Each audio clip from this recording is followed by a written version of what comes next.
I haven't seen it from the inside, but it's a pretty cool area, cool art. And I don't know if you guys noticed the robot in the front.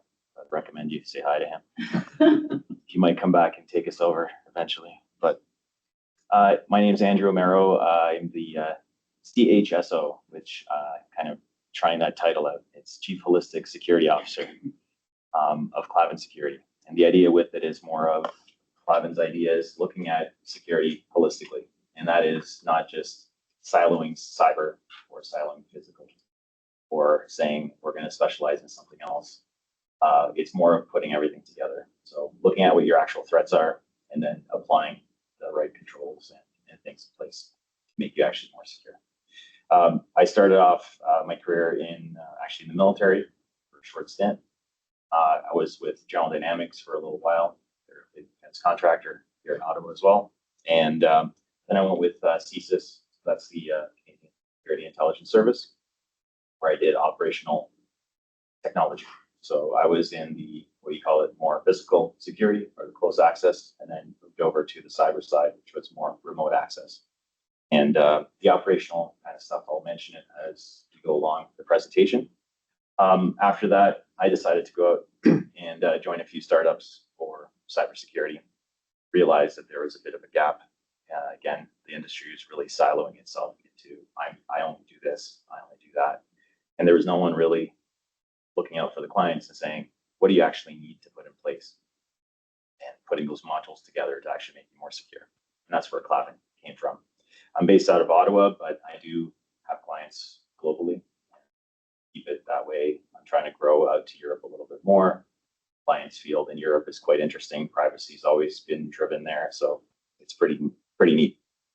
So today here we're talking about SOC 2, and you guys are all interested because compliance is everyone's favorite topic, right? Everyone in here loves compliance. It's a lot of fun.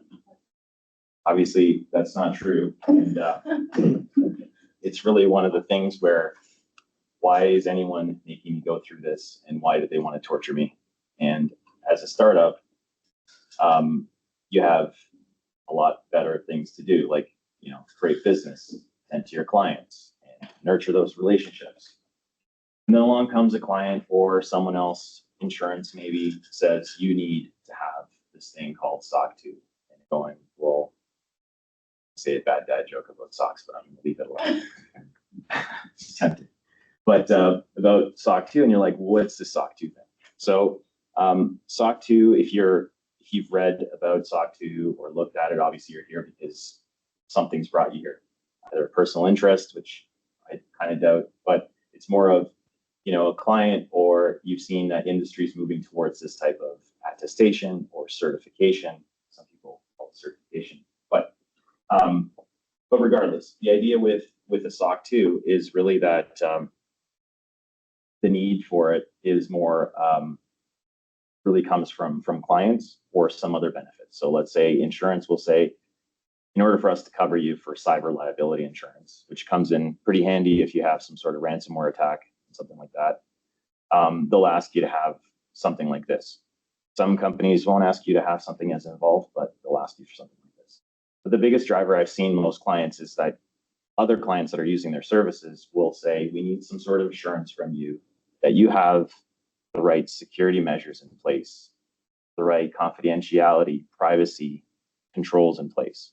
So before I give you all of my data from my clients, which I have a responsibility to manage, I need you to give me an assurance. That's where SOC 2 comes in. You see other things like NIST. NIST is another giant one that's included and used across the globe. ISO has a bunch of them as well. SOC 2 seems to be, and I'll tell you a little bit more as to why, but it seems to be a little bit more flexible, a little bit more, in demand for startups. And I kind of agree, and I see why. Before I get started, though, I wanted to ask if anyone here flies a plane. Anyone fly? Yes? Okay. Excellent. How long have you been doing it for? I've been out of the game. Okay. Can you tell me, before you fly the plane, is there anything that you do before you fly the plane? Do you go through some checks, pre-flight checks? So you've probably been in other situations where someone's been doing it for 20, 30 years. they're like, I don't need flood checks because I know it all. Right? And it's like becomes like second nature, muscle memory. So a lot of like operational environments, critical environments, people are like, it's second nature. I know what I'm doing. Trust me.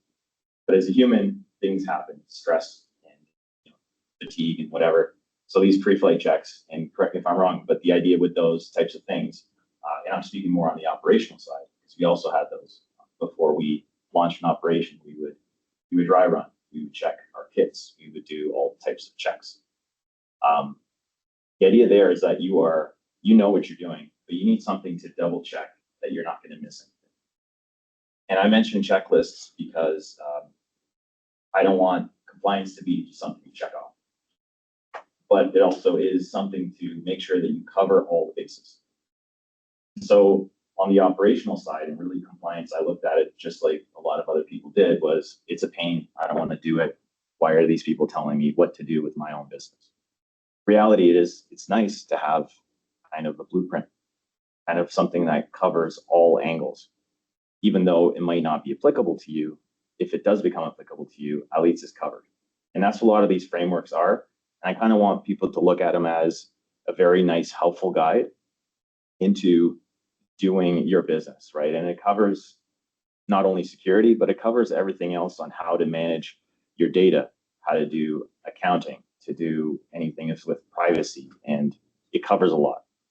And all of that, regardless if you've been doing it for 20 or 30 years, it's really nice to have something that is recognized globally, has been used by hundreds and thousands of other companies, and it's a standard that is updated, maintained, and so on. So going into that with that kind of view, as compliance doesn't suck, it actually is a benefit. We're going to cover as to what SOC 2 is, but a lot of the stuff I'll talk about here kind of touches on other compliances too. So if you have questions about other things like NIST or things like that, we can talk about that. I definitely prefer SOC 2, and I think for startups, it is the best.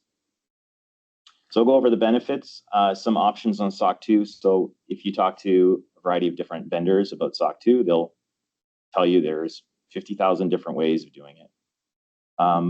So I want to kind of cover those to give you somewhat of a guidance or a path to follow, so that gets you on the right path. That's not going to spend a ton of money. It's not going to spend a ton of time. And in the end, you're going to get a foundational setup that you can build upon for year to come, and so on. Common challenges, and then how to overcome those challenges. Hopefully I'll talk about that. So the definition, service organization controls 2. So why is it 2? Well, because there's a 1 and then there's 3. That's why it's a 2. Bad joke. Okay, I'm going to try to get those out of my system, I swear. There's, in the SOC 2, there's something called the trust service criteria. And there's 5 of those. Okay, and that's security, availability, processing integrity, confidentiality, and privacy.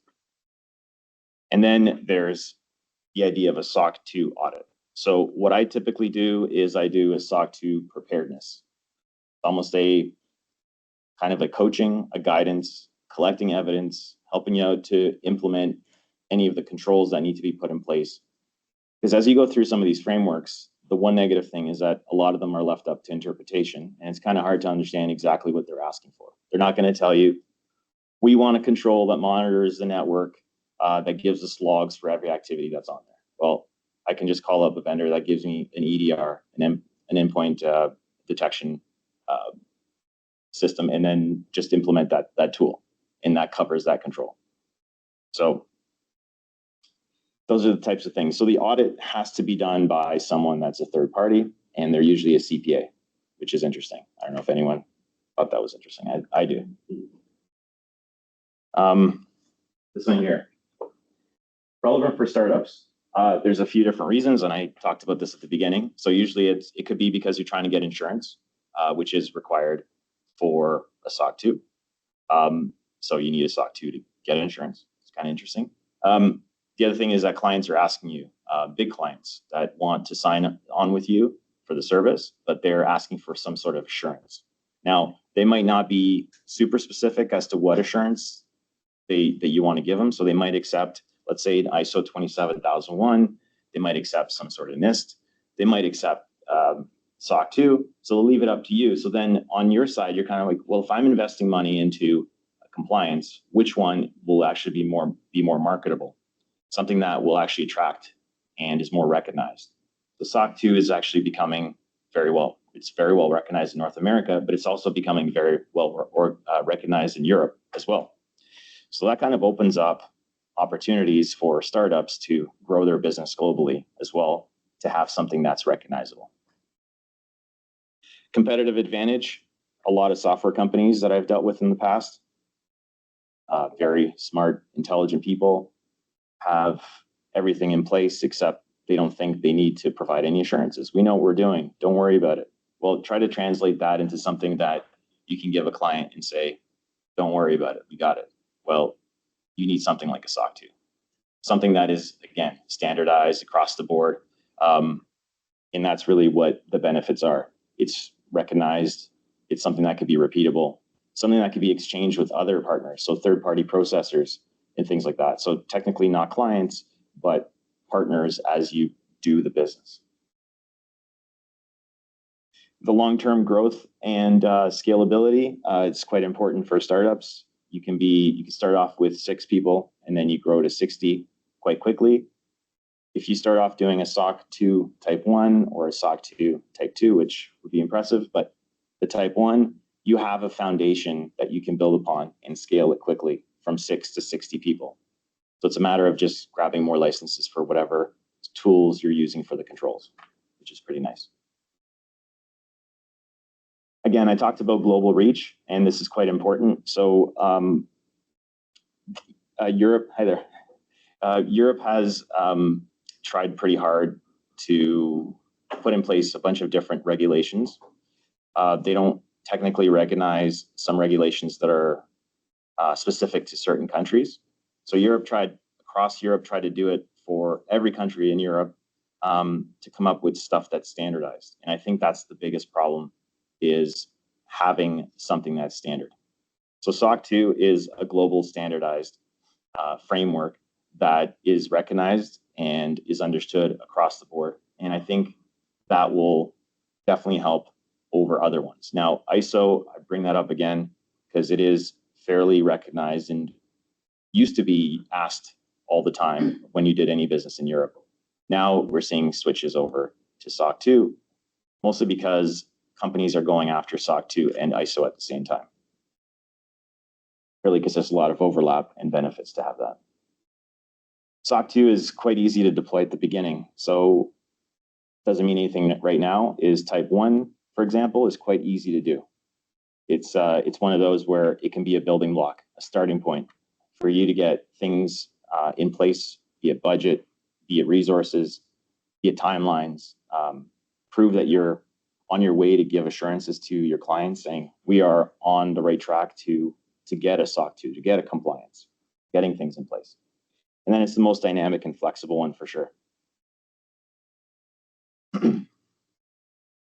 I talked about other benefits aside from just security. So those things could be business processes as well as privacy and data security. And again, it's the customer confidence, is assurance that you're doing something that's maybe it's going to be third party viewed, and there's going to be someone else that's going to be looking at it and proving that you are doing what you say you're doing. Okay. Any questions so far? No? You sure? Not even about jokes? Like, anyone have any good jokes? Like, I'm just going to take a sip of my coffee here. I made a mistake and I picked the mocha, and it's quite sweet. So I usually like black coffee. So that was a poor choice. Okay. So SOC 2, we have the 5 trusted service criteria. We have a type 1 and a type 2. Now, what are these? So the type 1 is what I would recommend startups do. Type 1 is really a snapshot in time. So most people are probably technical in here, so you know about sampling. So let's say you sample one period in time. You're not resampling it. You're just looking at that one sample without any context. Which kind of gives you the startup quite flexibility. So you can provide a lot of evidence that was manually collected, a lot of evidence that is showing your system in the best shape ever for that 1 millisecond. The idea is that you are starting to show that you're building assurance for the client. So type 1 is really the snapshot, and it could be 1 to 2 days, depending on the auditor, that they randomly ask you between a period of, let's say, 3 months, but they ask you for 1 day. So you can go back to that 1 day, make sure that your systems are running really well that 1 day, and then produce that evidence. The idea with that is that you're going to start, if you have nothing in place, it's going to make you think it's going to have to get your board involved. It's going to have to get your C-suite involved. You're going to look at probably your resources as to what do we need to put this in place. It's probably going to make you look at your budget. It's going to make you, consider how you handle the data, potentially how long you keep the data. So data retention would be one. Data classification would be another. So it really opens up your eyes as to all the stuff that comes into play when you have a startup and you want to have it secure, right? So the type 1 is definitely the recommendation to start.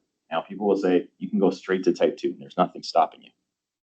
But similar to when, actually for the CPA exam, I'm not a CPA, an engineer, but I have friends that are CPAs and they could have just gone straight to do the test and that's it.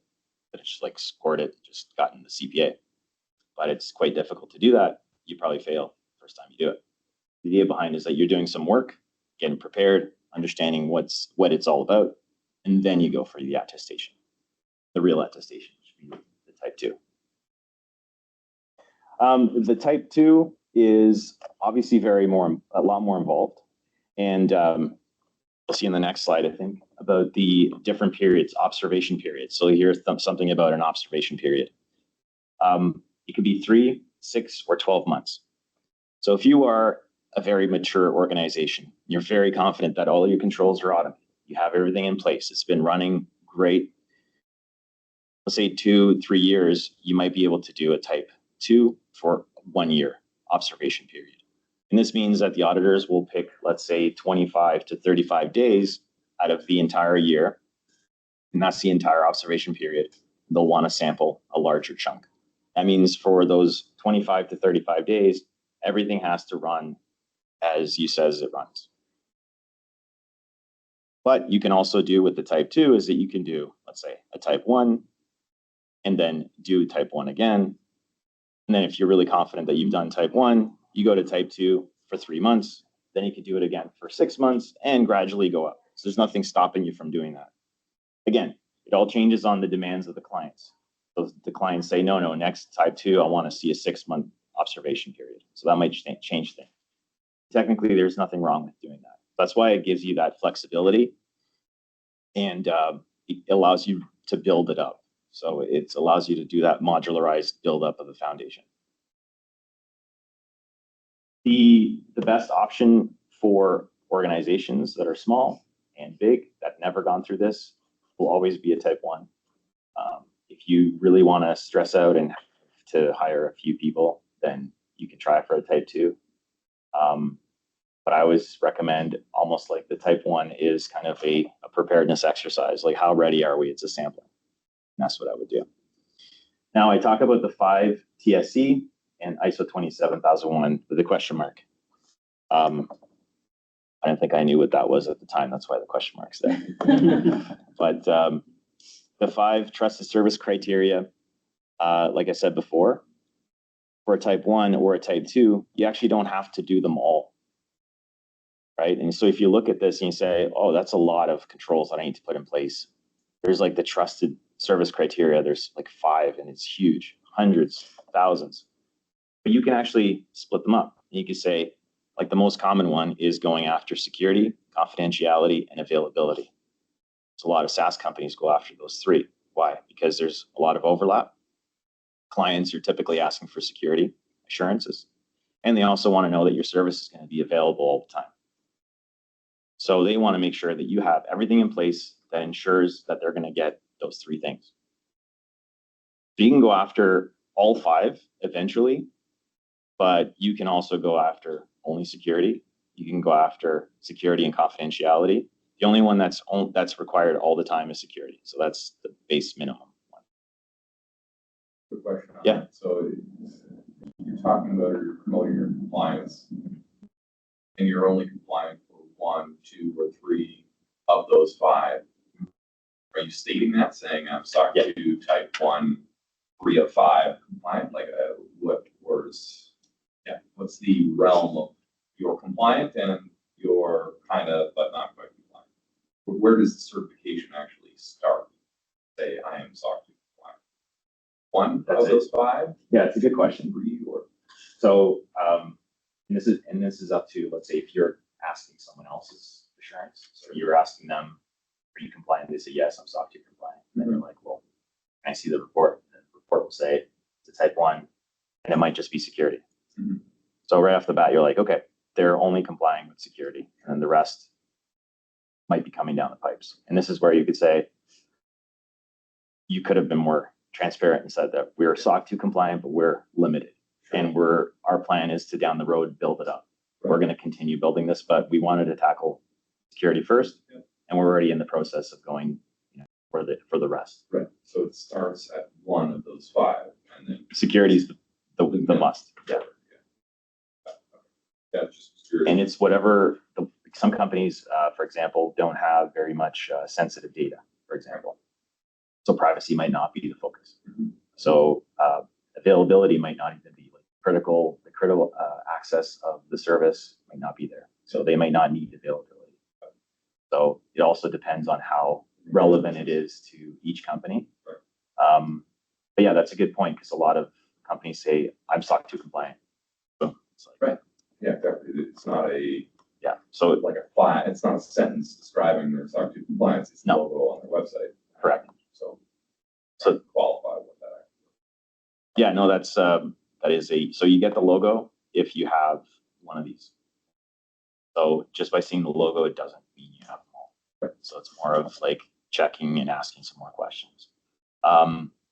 Even if they have the logo, for example, I wouldn't even assume they have one of these, because some companies out there slap the logo on their website because someone told them along the way that if they use AWS as their infrastructure, so AWS is compliant, and because my infrastructure is built on AWS, then I'm SOC 2 compliant. Yeah. And I was like, I don't think so. No. So that's another thing to look at. So just having the credential there, just ask some more questions if you're looking for it. And same thing for yourself too. Like if you're going to put the symbol on there, you might, put some other additional information on there. Be a bit more transparent, or put a contact, or when you're talking to clients, say, I want to be clear with you as to what we're doing with SOC 2 and what our plan is. Yeah, I have a question. Is this one more relevant towards a B2B or B2C, or because we have a hybrid model Mhm.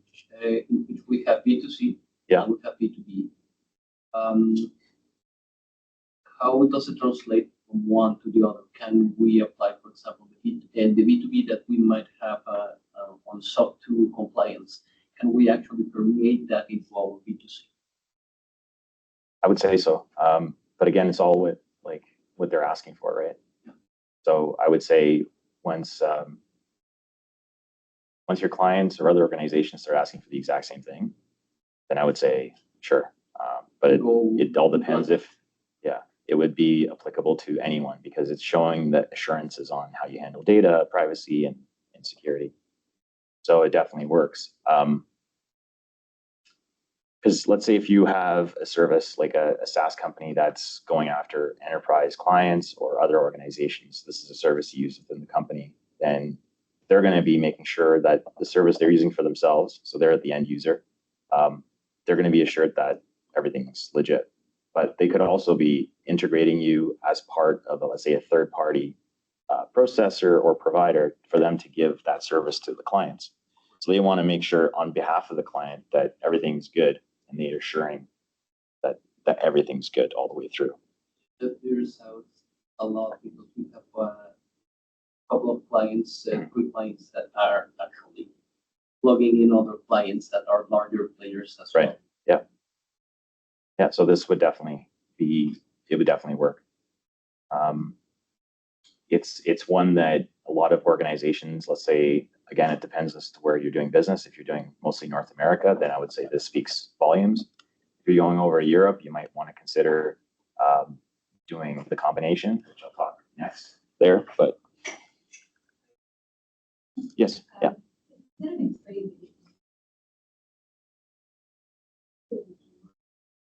That's a great question. I forgot to put that on my slide. So, yes, that's good. So it's usually a yearly thing. So if you do a type 1, it's good for 12 months. Now, again, clients and other people that are looking for assurances might say that that's not enough because it's a snapshot in time. So 12 months is quite a long time for a type 1 to be lasting for that long, but it is accepted in industry. And so again, I would say it's good for 12 months, but your client might ask for more. That might force you to do another type 1 in the next month or two, just to satisfy that, depending on the contract size. And type 2 is continuous revolving. Yeah, so the type 2 is the same thing. So it would be observation period is 3, 6, 12 months. And those are also good for every 12 months. So they only expire every 12 months. You had a question there? Sorry. Yep, produce put you can just run your own things and then just buy all the logs or for that station. Because basically if you have to go with an external service all the time every year, you want to get a new station or you can produce one yourself. So for SOC 2, it has to be done by a third party. It has to be done by a CPA. Yeah, so every year it has to be done the same thing. So they come in and do an audit. Right? Typically, in order for the audits to be shorter and cheaper, I recommend doing like a mock audit or preparedness, right? And this is really important if you're just doing it for the first time or if you haven't done it in like a year. So it's really important to have everything kind of set up and in place. So have someone to verify it. And then when the audit comes along, it's more of, instead of 3 months, it could take like 3 weeks. So that's important. But yes, it's a cost that comes every year. It has to be done every year. And it varies depending on what type it is as well, because there's a lot more evidence in there. So it is a yearly cost. I would say the biggest benefit is that it's definitely a lot cheaper than ISO is because it's a certification and it's only one body that does it versus the CPAs. You can go across the globe and ask for someone that's certified to do this. So there's a bit more competition and the prices are typically lower to do it. So audits for this typically range between 10 to 15,000 to do those types of audits. A lot of organizations now are saying if you prepay and you say, I'm going to do type 1 and then do a type 2 with us, and you prepay that, you can get both of them done for about the same price. So they're counting on the fact that if they get in early and you have all of this evidence in there already, and you're building that foundation, because a lot of it overlaps, that they're going to save themselves some time and they gain your business. So there's benefits there. On premise.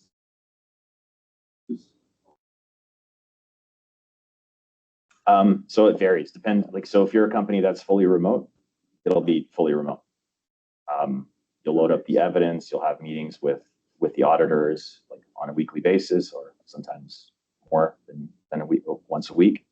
If you have facilities and stuff like that, then that changes a little bit, because then you have the physical controls in place that need to be tested for. Yes. Yeah. Is it a good practice to just, let's say you don't have any requirement, you have SOC 2 right now, and then you just get ready, you put in place all these controls, and then when someone is asking you for SOC 2, then you do the audit. Or because then let's say you don't have any need for that at some point, you can get ready for it, and then if someone asks, okay, you have to be SOC 2, then you just The audit. The audit itself? Something. Yeah. people do. It's not something that people do. Like, that's pretty proactive. I would say a lot of the times when SOC 2 comes up in a conversation, it's more of like, what is this? I need it. This client's yelling at me because I don't have it. And I told them I was going to have it like 2 years ago. What's But- your, yeah. sorry, just along that line. So what's the price difference for something like a mock up? Yeah. So I would say the mock audit, is not just a mock audit, for example. It's more of like a preparedness thing. So it's installing all the controls and software and, meeting with vendors and making sure everything works, authoring policies and training for the staff and all of that. So typically we do like 3 to 6 months, and it varies between 20 to 30,000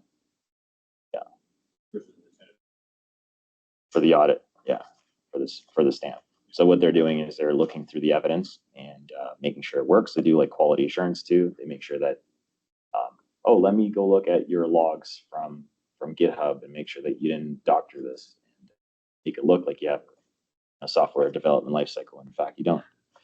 But so that's the difference. Yeah. But like, there's other things like the cloud certification, CSF, and there's a CSA group that does something called STAR. And with that framework, you're allowed, and it's mostly driven for cloud companies, you can do a self-attestation, right? And there's a bunch of other frameworks and certifications you get. The issue is that, are they recognized by others, right? Because a company might come to you and say, I want SOC 2, and you're like, I've got STAR. And they're like, I don't recognize it. My clients won't be happy if I just take that as assurance. But doing something like a preparedness beforehand would definitely help, and it would help in a lot of different places, right? And then when you want to get the audit, I think that would be a decent approach. The only catch is that if you do it all up front and then it's 2-3 years before the audit, then you might have some things out of place. But you would have definitely the ball rolling. That has to be something that when a client asks you can say, we've been pretty proactive. This is what we've done. And we could be ready for an audit. If you're actually serious, we can be ready for an audit. And you can have someone like a CISO or someone that works for you give, let's say, a bridge letter or an attestation saying, we're actually going to get this done. This is the timeline. This is what we did in the past. So it's not official, but it's definitely words that the clients definitely like to hear, right? Saying that you're on the right track, you've done the right step. Yeah. So, yes. Certification. The AICPA is it's not. Right. It changed in the last No. year? Okay. No, it hasn't changed. So it's like a lot of people say certification. I say certification. Obviously, it's on the slide. But it's more of like an attestation. It's more of a third party has come in and they're saying that based on what we've seen and what we've tested, we're putting our name on the line, our CPA registration, everything, saying that we vouch for them. So it's an attestation versus certification. Yeah, we have our software test to event twice now. Oh, nice. Okay. Yeah, and you have a report, and so that's why with that, getting that badge, you get that download, and you get the Yeah. report. Well, sometimes- No. Yeah. Yeah, you're right. How is maybe you can share a bit of like how was your journey from, let's say, SOC Oh. 2 type 1? But no, it's again, I want to talk about it a bit, but Yeah. it's a lot of what you just talked about. So we have security availability, and privacy as well. We have all three. Yeah, no, it's a long journey. It's a good journey. I Yeah. actually like it now. Good, yeah. I hated it in the beginning, but Yeah, for sure. but it's great because the team company is better because of it. Right. Yeah. I think it helps like the business flow and stuff like that too. You don't realize it. It makes you think of things like business continuity, which, everyone knows is important, but sometimes you're like, I didn't think of that, right? Disaster recovery, incident response, all the stuff that's really relevant when it comes to any sort of ransomware attack or natural disasters or a fire or, pandemic. I mean, a lot of this stuff is really covered in there. Again, it's like that pre-flight check where you're kind of like, I know it's there, but I forgot to check it because I was tired or something. And I need to have that checkbox. I'm trying to sneak in the ISO 27001 purely because as startups, you always think of growing your business. Obviously, that's the goal. And I feel like Europe is definitely a massive market. And I know a lot of European companies, a lot of Middle Eastern companies try to come to North America because it's a large market and they want to make it here. But I almost say like there's a lot of opportunity overseas as well, depending on what you're providing. I think Europeans might be like early adopters. So, just don't forget that. So ISO 27001 has a lot of overlaps with the SOC 2. So a lot of the times when people are still trying to decide, even if you're trying to just do like a self-attestation thing, you can start eyeing and putting that on. This is more of like an idea here of what the differences are. Okay. Definitely ISO is going to be more expensive and it's one body to do it. And it is a certification versus an attestation. They say here it's just North America, but that's changing quite a bit. It is going to be global. So I wanted to put that on your radar because it's not often you kind of see that, I guess. I see vendors offering the whole type 1, type 2 prepaid and then you get a discount. I'm seeing vendors now they're also offering both of these together.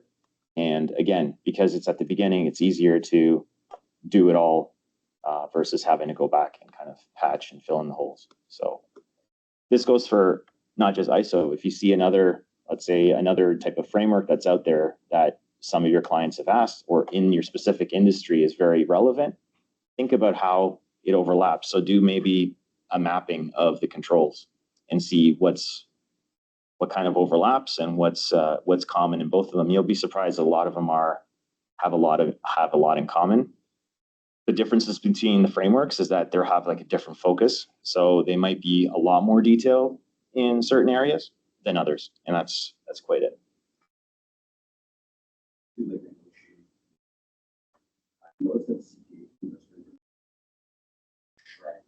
Right. Do you think you sort of get exposed to it as you're sort of rolling out inside these, as you grow into this first, you see that there's typically pushability as a result of if they're doing your shred, if they're taking on more of that technical side of your product. So sorry, negotiating in what part? Like you're the client in your.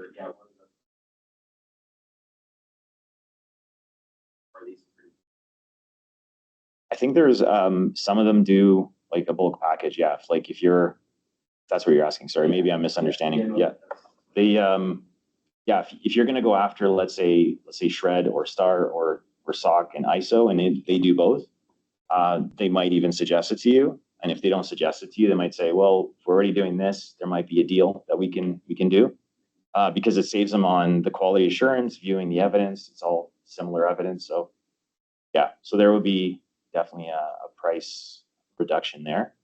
And the nice thing too is that it would probably be done in a lot shorter period of time because there's no ramp up for the auditors.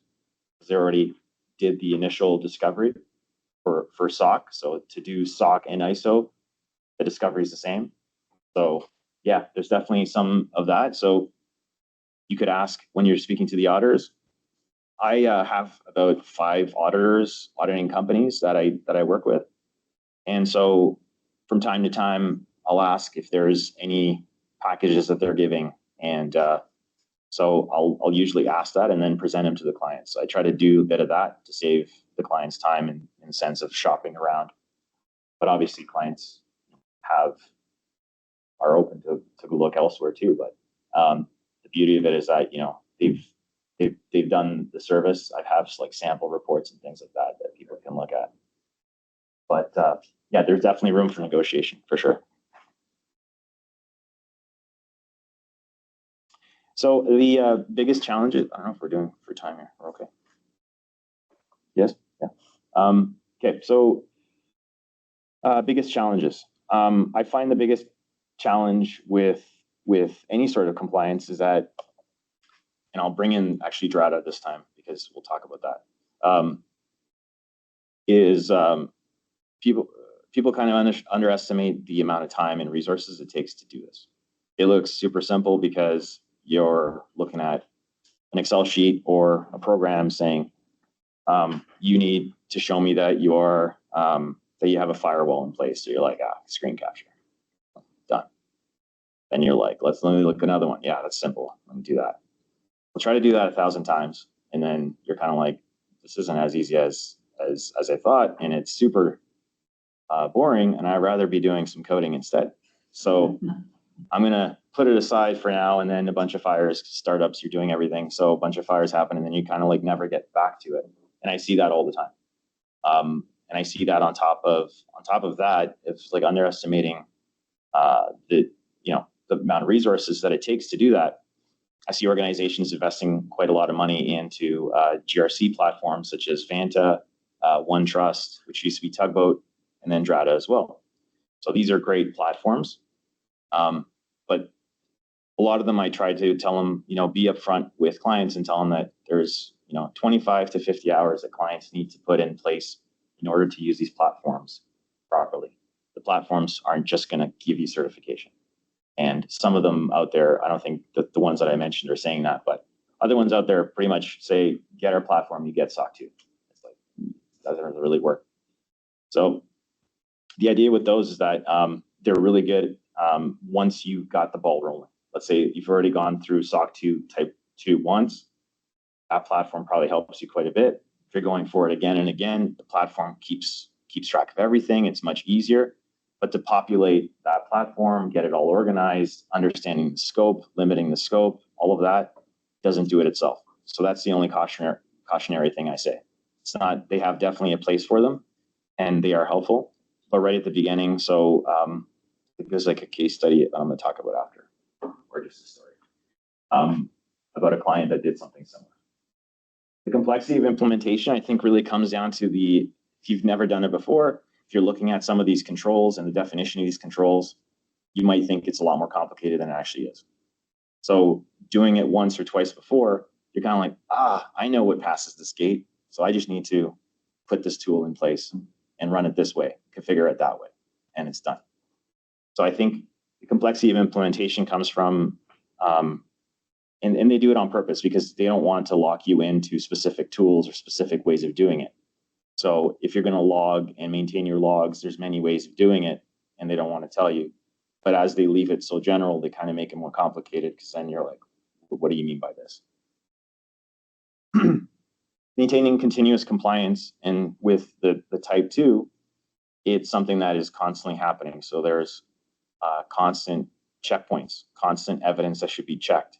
There should be internal audits that happen all the time, kind of like the self-attestation, to make sure that once the audit people come in, it actually all is functioning well. And if it's mostly all automated, which the type 2 really pushes for, not manual collections of evidence, you kind of have to make sure that it's running well as it should be. And doing that is not as simple as we think. So the manual one is, time consuming and it's a pain, but it's a lot easier to do because it's screen captures or, copying a file. But having to automate all that makes you think a little bit more as to what do I need in place to make sure that the systems speak to each other, things are backed up properly. And then on top of that, and I mentioned before, the ransomware and a bunch of other things. So there's the cybersecurity or security in general. And that's why I talked about before about the holistic view is, people that broke into places and facilities are using different technology than they did before. So, we always look at cyber saying it's super techy and super advanced. People that are stealing cars nowadays are using some pretty cool technology. They don't do it like they did back in the day. So everything, security evolves, threats evolve, and cybersecurity, it's just a very hot topic because it has a massive reach, and people can do it from all over the world. And versus like stealing cars, it's a little bit more difficult to scale that. So making sure that you are keeping up to date with that is also something that needs to fit into your, let's say, SOC 2 or compliance. So within within the compliance, there's things like risk assessments and threat analysis and all of that. And that needs to be updated and always looked at. So SOC 2 thought of that, and it really helps. And it's something that they're kind of telling you how to do security almost. And it's all in there. Again, that's why I wanted to talk about compliance more as like a guideline, as a blueprint, and not as a do it because I told you. It's more of a, a best friend that's telling you giving you some good advice, I guess. I just call SOC 2 a best friend. That's amazing. Okay. So this slide here is kind of a funny one here, but type 1 and type 2, like no differences, except the observation period is different, and the amount of evidence and the type of evidence that people are looking for. So it's going to be essentially rate controls, policies, readiness assessment, which is kind of like I would do like this part I'll see here. And then there's a kickoff audit, the walkthroughs, and then you get the reports. Should actually say that one. The observation period is the period as to where the auditors are going to ask for samples. So within the 3 months, they'll say, I want, let's say 2 weeks. And within those 3 months of the dates that you have set, they'll say, slide it out 2 weeks. I want the evidence from these dates. And everything has to be, the policies will be reviewed within that period or within a few months of that period. They want screen captures of logs and stuff like that. The logs will have to be dated. Same thing with 12 months. They actually will increase it. I've seen 25 to 35 days. So they'll slide that up and down the year. For this one here, the observation period, they ask you as to when, like within at least a month of when you feel comfortable that you want the data. So you could say month of February of this year is a good month. So they'll say, okay, give you a couple of dates. They'll say, give me samples from these. And so the auditors are actually not really your enemies. They're there to do their job, but also to help you succeed, right? So they might come in and back and forth say, I'm not going to accept this evidence because it's not very clear. I can't push this evidence to a fourth party and say that my attestation is great because this evidence isn't clear. So they come back and say, can you give me a different one? They might also point out some gaps and give you time to actually produce those. They might also give you suggestions as to how to do something, what has worked in the past. So you're kind of like, I tried to do this. This is the evidence I got. I'm not really sure how to do it any different way. And the auditor is like, well, have you tried this? Because I've got clients that are in the same area. This is how we do it. So auditors are pretty good at that point. So what I've seen in the past is you have some auditors that give you a report. So at the end, you want reports that have no findings, in a sense that are any gaps. And most of the reports that I've seen don't have any gaps. The auditors are doing their jobs and you've been prepared. There are no gaps. But if they don't have enough time and you don't have enough time to recover or fill in the evidence or make changes in time, then there's going to be findings. And those are the things that you might be SOC 2 compliant. You want to say that? You might have a SOC 2, but you have a SOC 2 compliant. This is where it's up to the client to always ask a little bit more questions, read the report. So, any questions so far? No?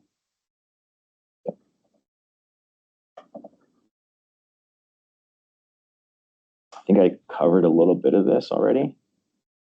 Implementing robust security procedures, monitoring improvement, training awareness programs.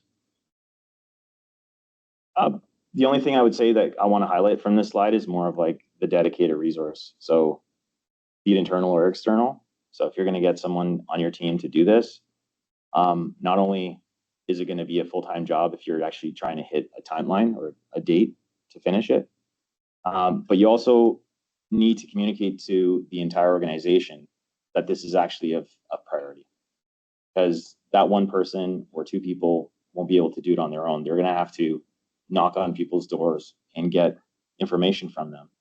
And if people aren't really respecting that this is of priority and of importance, that person's gonna have a really hard time getting evidence and getting the information they want. And that's just not gonna be good for anyone. So I think the biggest thing is if you're doing external, internal, I would have it dedicated, plus make sure that it's communicated all the way up to the board level. And it usually is, because it has to be approved by budget and it has to be pushed by the board. SOC 2 really involves the board and everybody involved, like in management and so on. SOC 2 really wants to see that everyone is in the know, that everyone thinks security is important. So, getting copies of like the board meeting minutes, getting copies of the slides, things that are discussed, incident response or any sort of incidents that occur that's been communicated all the way up the chain, like all of that is there. So it really tries to include all of the organization, which is right, because everyone should know what's going on. But all I'm saying is the dedicated, and plus communicate with the rest of the teams that it's important.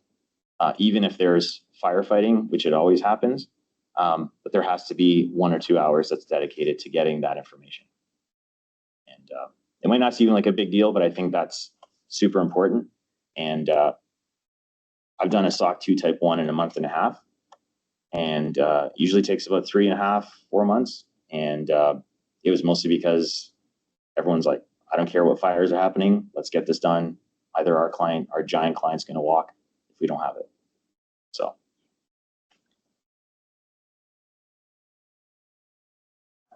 Journey for startups. Yeah. Okay. So the one I like to do is essentially understanding what the business does and what the day-to-day is, the operations. That's really going to drive what the scope is and what's relevant, right? So understanding what you guys do, what the organization is trying to achieve in the next few years, what the clients and the majority of clients are asking for, what the industry is asking for. Knowing all of that will help us determine the scope. And the scope is those 5 trusted service criteria. Once we've determined those, because those were also, if we're going to go for all 5, that also increases the audit price and the time it's going to take for the evidence. So it's important to determine that upfront. But like we talked about before, we can always add that on the next one. So if we have security, confidentiality, and availability, we can always add privacy after if we want on the second type 1. So it's there's nothing, you're not committed for life on it. So it's pretty nice. Designing, implementing controls. So this could be the endpoint monitoring tools. It could be the antivirus tools. It could be logs in AWS. It could be how you chat with your team. So via Slack. It could be using Confluence. It could be how you classify data on Confluence and simple things like that. So designing and implementing them is really putting all those things in place. The nice thing about it, and typically how we do it, is that we try to fit within the environment that the clients have. So if you use Jira, we'll try to do everything within there. If you have other tools, we'll try to do that too. What we try not to do is say, in order for us to work with you, need this tool or this system. So we try to make it so that we coexist with what's there. Not to say that there won't be other tools that need to be purchased, because obviously if there's a gap, then we need to fill that. And then the readiness assessment, essentially that mock audit, and then preparing for the audit as well, which means shopping around for auditors, making sure that the scope and everything's going to be covered, make sure the evidence is all up to date, and then booking that and then managing that project so that I call it a project, but making sure that the auditors stay within timelines and so on, because they also get busy. I would say October, which in Ottawa is hunting season, but I think it's more for auditing people. It's October super busy. I don't know why, but maybe they're hunting too. And then the ongoing monitoring and so on. So if you're doing the attestation or if you're preparing for a type 2, is making sure that you have the resource that's going and checking on things. It doesn't mean that you've taken that screen capture that you haven't made any changes to the system. I haven't talked about bridge letters, but if someone, I think you asked about the expiration, right? So on the expiration side, So if it's expired, you can also say, we're going to be doing another SOC 2 attestation in 6 months from now, but it's outside of the expiration. It's expired and outside of the time. You can provide a bridge letter. And the bridge letter usually is done by either the CTO, CISO, or whatever. And really it says in there that we're confident, for one, that we're going to meet the deadline. We're going to do it in 6 months and everything's set up. And the second one is that there have not been any major changes to the system and how we process the data.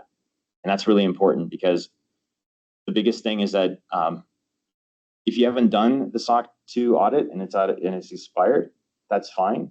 But the biggest thing is if you've changed anything since the last time you've done it, then that's even more worrisome. Because if it's just delayed as to what you're going to sample and I'm going to see the exact same thing as I saw before and you're pretty confident, that's okay.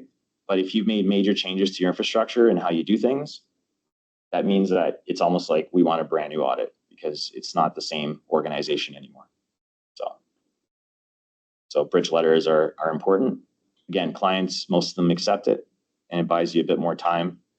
Supposed to bridge that gap of, validity or whatever, but so don't be afraid to ask. It's like, what would you accept? Would you accept something from our CISO? Would you accept something from an auditor? Auditors also can give you a letter of engagement. So if clients are kind of on the fence and they're saying, we don't want to wait, we want proof that you've actually done this, you could say, auditors, we've engaged you. Can you give us a letter saying we're going to be done? And so that kind of helps you too, kind of keeping your clients satisfied in a way. This one here, it's more of like a story instead of a case study. And it's a variety of different clients and it touches on the GRC platforms. In the past, and it's getting a lot better because they've had some good feedback. So these organizations would say, you can get SOC 2 just by buying our platform. It's $10,000 and you're done. Had clients for like a couple of years trying to do this on their own without a dedicated resource, without having it be priority for the organization. And 2 years later, they're still stuck. It's very hard to do that. So they've reached out to either external people like myself or have dedicated people internally. And I think that makes a giant difference. Also, it has to be important and pushed from the top. I think that it needs to be something that your whole organization is in on because this compliance of SOC 2 really includes everyone. So unless everyone's in it, then your evidence is going to show that. Once they've been able to get the SOC 2, they've seen not only the client that was really asking for it be happy and continue using their services, they've also seen growth in other areas as well. So bigger organizations like Salesforce and a few other ones have come in and say, oh, you're a small company, but you have this attestation. Let's do business. And I like your product. Before, they wouldn't even look at them. So kind of I guess, a lame story after I hear it out loud. But the idea here is to highlight what I said before about the other stuff. And I think that's the conclusion. Yeah, I think probably this word is probably the best. It's like more of an encouragement and not to scare you.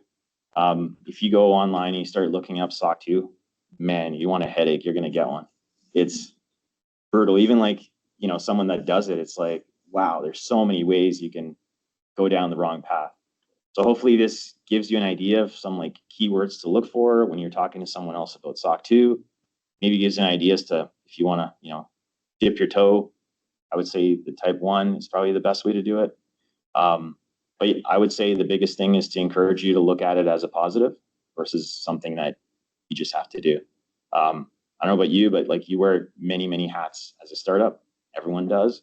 And having that playbook or pre-flight checklist or, something to kind of tell you that you're not missing steps, it's pretty nice. So, yes. Obviously, a startup can be a big startup. So basically, SOC 2 is there like minimum or something? Let's say you just bootstrap a new project, you're 6 months in, so and then you want to add SOC 2. Obviously, it would be kind of easy if you have just a little product on the side or something. Will you be like that is for SOC 2 or it has to be SOC? Like like you mean like employee number, or if there's like a minimum? You have 2 employees, Yeah. one little product, and so SOC 2, easy, you Yeah. have some logs, one plugin, one database, and that. Yeah, I mean, yes, so there's no minimum, definitely not. Any organization could get a SOC 2. The biggest thing I would see that auditors might be, depending on who it is, might be uncomfortable that a lot of the controls don't apply. But you could still get it. And yes, it would be easier because you only have, let's say, 1 or 2 people, but the controls kind of, like, the requirements catch you on that because they want it to be repeatable. So this is why, it expires after a year, because if you do it, you only have 2 people. It was super easy. The evidence was easy to collect. And then after a year, you've got 20 people, definitely not the same organization. A lot of changes have been made. So that's the only catch, is that when you're, even if you're a tiny company and not many people, SOC 2 kind of gives you an idea as to how to build that foundation so that you could scale faster when the time comes, versus just checking off the box and getting the SOC 2. And then, when you come back to it, you're kind of like, oh, shoot, I should have done that earlier. And now it's going to be harder to do. So that's kind of what a different perspective. It makes you look at it as I'm 2 today, but I could be 200 tomorrow. And what do I need in place to support that? Those SOC 2 come as an either or either when it comes to other competing certifications, like ISO 27001 or 13,000, in my case, 13,485. Does it come as a competing certification or just an add-on to a whole new process? Because I have done ISOs and they are painful. They are just, Yeah, they're definitely they take high in 20 to difficulty. 30% of the working time, Yeah. and you are just pulling your hair out. Yeah.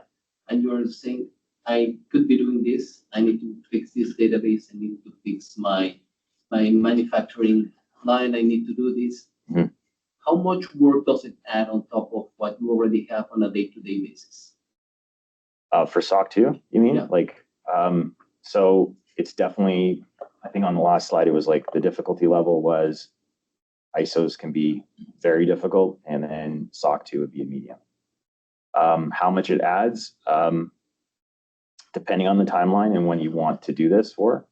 If we're doing, let's say, the preparedness, and we have, let's say, 3 months to do that preparedness, we're looking at, let's say, 5 to 10 hours a week from any resource. So it's from any resource. It's not just across the organization. It's just Like 5 to 10 hours for anybody in the company. So the person that's doing the preparedness will have to knock on the doors and ask for information from a variety of different people on the team. Or I've seen it is that you have, let's say, the quarterback in the company that you'll be interfacing with, and that person will be reaching out. Yeah, because I wouldn't like to encumber people with Yeah. more tasks, but they already have on their stack. Yeah, but that's going to be, they're going to have to be involved. So there's going to be some sort of investment of time, purely because if you did it right, the access to certain systems are limited. So only certain people have it.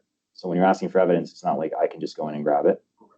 So that type of thing. But I would say if you're doing it in 3 months, 5 to 10 hours, but if we're doing like I did for, it was like a month and a half, then we're asking for a lot more hours. Let's say 20 to 30 hours from the organization, in addition to my time, so that as we're getting evidence, we're doing the quality assurance. And So- that piggybacks into another question that I already had that I was thinking about. How worth is it to have a kind of a certification team, a compliance team inside of one organization? Yeah. And when it comes into the investment, because it's not just time, it's also financial resources. How worth is it to have it funded as either a revolving basis or full-time employees taking care of all the binders, taking care of all the I'm sorry about that. All the repositories for data. So a lot of larger companies will definitely have a compliance team. For startups, I mean, you're kind of almost doing like virtual everything, right? virtual CPA, virtual CISO, virtual, CFO type of thing. So I would say it'd be very hard to sell that for startups, even if they're, let's say, 200, 300 people. But it'd definitely be a benefit to have that purely if you're in a space where, if you're, let's say, in healthcare or you're dealing with a lot of changing, and you're not dealing with only just SOC 2, you're dealing with like HIPAA, you're dealing with a few other ones, then having a compliance team would definitely take a lot of the weight off of everyone else, which would be nice. So, but as you're running the company, you're stealing from here to give to there, and so it all comes out of the same pocket. But the benefit is that there's a continuity. You don't have to have people, interrupting, let's say, their coding to do compliance. There isn't that loss in time. It's more of the compliance team is doing it all the time, so things are more efficient, better documented, and so on. So there's definitely a benefit, but it's definitely a cost that, unless you're quite large, you might not be able to cover. And there was one other thing I was going to say when you were mentioning those, is that because I think you asked if they compete. So SOC 2 competes with ISO and so on. So I wouldn't say they compete. They're just different branding and different types of frameworks that clients want to see in assurances. So I think they actually complement each other. So like I said before, you can do both ISO 27001 and SOC 2 together and save yourself some money and almost double the market access, because if they're asking for ISO, you have it. If you're asking for SOC, you have it, until we get to a point where SOC 2 is global versus just mostly North America. Yes. And you can show the other framework, Yeah. right? And then it That's a good shows, point. if you have SOC 2 type 2, it shows, oh, well, you're already 70% to getting the ISO. And so, and then you know what the gap is, and so you're like, okay, I'm 1% there. Yeah. So it's a little bit, it gives you a sense. Exactly. That's a great point. Yeah. So it does. So those tools do the mapping I was talking about before. So for you, that's another benefit of that, is that if you already have something else, it'll give you, hey, you've got an overlap of 70%, 30%, doesn't seem too bad. Doesn't mean that you're not going to still need a dedicated person. It doesn't mean you're not going to need time to do it, but it's good to know that if a client comes down the line and says, hey, you need this contract and you guys need to have this ISO, and you're kind of like, 30%, yeah, let's do it. It's worth it. Gives you a good idea. Hold on. Sorry. Yeah. Just wanted to align on some action. Before I do that, I'll give you some feedback. I appreciate you putting it in a positive light. I hate when people make it like a fear mongering thing. So thank you for doing Thanks. that. Appreciate that. I wanted to, you mentioned something with Drata, so I've also explored Drata in the past. And I must admit, I had more of that perception of, by this platform, and essentially it will automate a lot of compliance components for you. I just want to make sure I understand the structure here. We've got the CBA in terms of auditing. You've got Drata maybe in terms of ongoing compliance monitoring, we'll say. Is that accurate? And then your organization is sort of coaching and assisting the team in achieving like a ready state. Is that accurate, or am I? Yeah, no, that's accurate. I would say for things like with Drata, for example, I think Drata does it too. But some platforms like Vanta also link you up with some auditors on the platform as well. Okay. So they kind of make that a little bit easier for you. Word of caution on that is that I've used Vanta a few times where they give you an auditor, and I would have liked the freedom to shop around for my own auditor, because I wasn't super happy with how the auditing went. So I would say there's definitely things that makes your life easier in those platforms, but don't be afraid to. Some perks are not. Yeah, but it does help and put a lot of some of the things, like it automates a lot of the pain, I guess, and like mapping out. Imagine sitting there with Excel sheets and trying to map out all this stuff. Yeah, this platform does it for you. It keeps track of it for you and sets up like timelines for when evidence is going to expire. It does SLAs. It's does a lot of automation for you, which is nice. but you don't have a lot of that at the beginning. So this is where we come in. It's more of like, how do you get to the point where you can start monitoring these things? Because you need stuff to monitor. Sorry, yeah. Building on that question, like, inside the organization, what you see is a moving flying force, like there's a whole or title within the organization. Mhm. Yeah. Like what? Most common. I would say the CTO is probably the most common person. Yeah. Is that someone in the group there? Yeah. He's like, I don't want to do this. I'm changing my title. Forget it. Yeah, it's most of the time it's because the CTOs probably were like, the founders or started designing the thing, so they know it better than everyone else. So a lot of the times they usually take the reins. They have a lot of respect and stuff, a lot of power when they ask people to help out. So I think, but it could be. I'm trying to think of other roles. I think there was like DevOps. DevOps, not so much, but I would say CFOs. I've seen CFOs take the lead. What would be the other one? I don't know if they were like part of the legal team or what they were, but they would lean more on towards like a compliance type of person. So they were like the legal representative of the organization, and they're really trying to push the organization to have it. Yeah, quality control. But yeah, I would say CTOs and then CFOs and then legal are probably the people that are asking for more of it. Sales is probably. Yes. So sales would probably come in and say, hey, this client is going to walk if we don't have it, or they keep asking for this, and the CTO is like, okay, fine, I heard you, like, we're getting it, but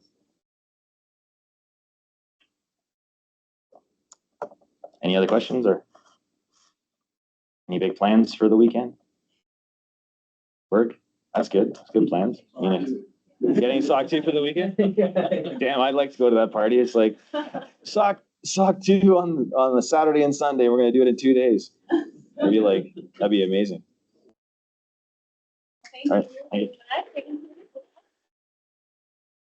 Wow, thank you very much again.